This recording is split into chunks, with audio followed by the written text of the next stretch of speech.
Hey, the purpose of this video is to highlight opinions and practices of creative professionals on the subject of procrastination and creative block, what it means to them, and what are some of the ways they can overcome the issue.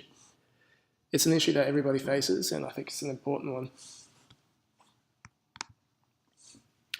Procrastination is the avoidance of doing a task that needs to be accomplished. Sometimes procrastination takes place until the last minute before a deadline. It can lead to poor time management and poor quality of work. Creative block has been described as an inability to access one's own creativity. Creative people, such as writers, designers, artists, and musicians, are more likely to be affected by the issue, which can last for various lengths of time, a day, a week, months, years. So what are some of the things that we could do as creators when we hit what we feel like a brick wall? You type in procrastination and creative block on Google and you'll find pages of websites that deal with the topic and issue written by creators themselves. 99u.adobe is a great website for artists and designers to learn and be informed about issues related to their fields. And there is an article by Mark McGuinness that highlights what types of creative block you may experience and what you can do about it.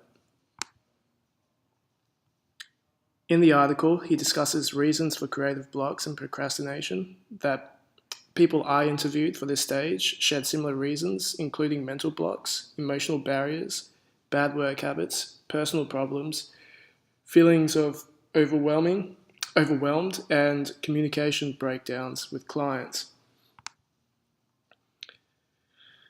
Mental block is when you get trapped by your own thinking. You're either too self-critical, leading to self-doubt, or you're stuck on the same way of thinking and viewing things, so you can't approach a creative project from a new angle. Work habits that don't align with your creative process can lead to creative blocks and procrastination. Maybe the problem lies with a messy workplace or too much creative freedom to be constructive. The situations vary from person to person and creative field to creative field. Mark McGuinness also suggests feeling overwhelmed can lead to creative block. Having too many commitments, too many ideas, and or too many demands and information piling up in front of you will make your brain unable to focus on the task at hand. My first interview was with Miley Stanziano, a makeup artist and stylist. She begins her process by gathering inspiration, looking at trends on social media, and questioning a client. So it's very similar to a graphic designer.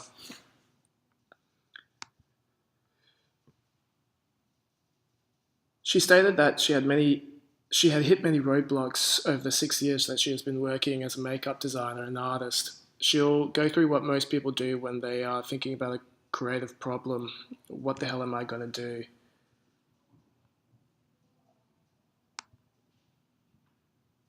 She stated creative block and procrastination affected her personally by making her feel like a failure, and I quote, like shit. I feel like I'm letting myself down, clients down, followers down.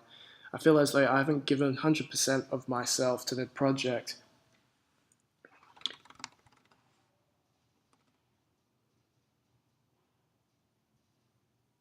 A common thread among creatives is the feeling of depression when going through a creative block.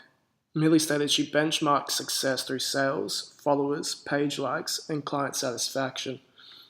If she didn't meet the criteria, she would get depressed and self-doubt and start questioning why she was still doing what she was doing.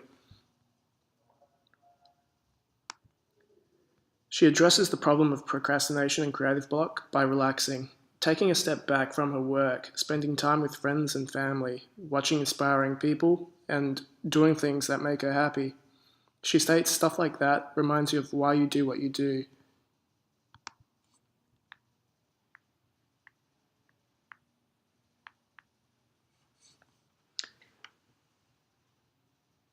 I also interviewed a graphic designer and web developer, Lorna Middleton. She dealt with procrastination for every project by breaking everything down into easy, manageable chunks to act as a roadmap to complete to complete in a certain time. Like Millie, Lorna found that lacking inspiration and creative block hit her really hard. She states, I think a lot of creatives, especially in the early stage of their careers, feel like a fraud. When I get blocked, I get that feeling and wonder why the hell I agreed to accept a particular job.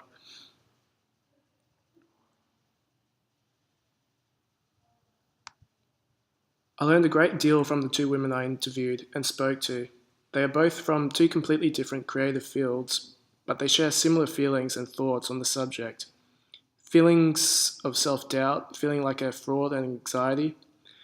These are all common emotions that, whether you're a designer or a makeup artist, you can relate to. Creatives shouldn't feel discouraged as it seems like a normal thing to experience. I have begun to think that creative block and procrastination is a normal part of the creative process and shouldn't be held in contempt or fear. It should be seen as an opportunity to broaden your horizons. Your internal creative pool is dried up and it needs refilling, and the only way to do that is to seek new and different things. I think it would be great to further explore this issue and topic in a series of videos highlighting things not to do when you're in a creative rut or procrastination. Mockumentaries, fun little videos to highlight the issue of what not to do would be, I think, entertaining and informative, and shed light on something that every creative artist, designer, musician, writer goes through. Thank you for listening to my speech.